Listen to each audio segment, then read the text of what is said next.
29শে April কাজ করতে গিয়েছিলাম। লোকেশন ছিল পিয়ালিতে, আমার বাড়ির একদম কাছে। আর আমি যাকে সাজাতে গেছিলাম রীতাদি, তাকে তোমরা অনেকেই দেখেছো, কারণ রাধারানীর লুক ক্রিয়েট করেছিলাম তার উপর।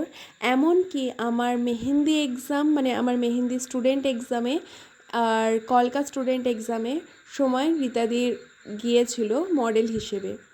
তো সেদিন আমার টাইম দেওয়া ছিল 2:30, আর আমার ব্রাইড এত ভালো ছিল যে টাইম পুরো মানে সে নিজেই ম্যানেজ করেছে। প্রথমে বলেছিল 5বার গায়ে হলুদ, তো আমি ওটা নিয়ে একটু টেনশনই ছিলাম যে লেট হয়ে যাবে, কিন্তু দেখলাম না, ব্রাইড যে টাইমটা আমি দিয়েছি সেই টাইমের মধ্যেই সে রেডি হয়ে গিয়েছিল। কোনো রকম কোনো প্রবলেম হয়নি, এমনকি কোনো তাড়াহুড়োর বিষয় ছিল না। বলেছিল ধীরে সুস্থে জিনিসটা যেন ভালো হয় সেরকম করে দিতে। তো সেইভাবেই আমি কাজ শুরু করে দিয়েছি। এটা ছিল ব্রাইডের ফাইনাল লুক।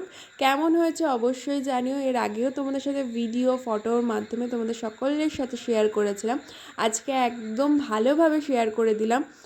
তো কেমন হয়েছে সবাই জানিও। নিজেদের স্পেশাল দিনের জন্য আমাকে বুকিং করে নিতে পারো 9800350742।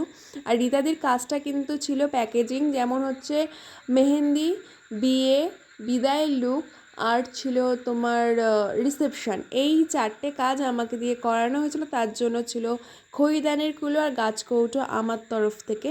এটা একটা অফার। তোমরা চাইলে তোমরাও যদি এরকম প্যাকেজিংয়ে আমাকে বুকিং করতে চাও, এরকম অফার পেয়ে যাবে। আর সামনেই আমার মেকআপ ব্যাচ স্টার্ট হতে চলেছে, বেসিক টু অ্যাডভান্স। আর হচ্ছে মেহেন্দির ব্যাচও স্টার্ট হতে চলেছে। যারা মেহেন্দি আর মেকআপ ব্যাচ জয়েন হতে চাইছো, তো অবশ্যই আমার সাথে কন্ট্যাক্ট করে নিতে পারো। তার জন্য পুরো নাম্বার দেওয়া রয়েছে, সেখান থেকে যোগাযোগ করে নিও।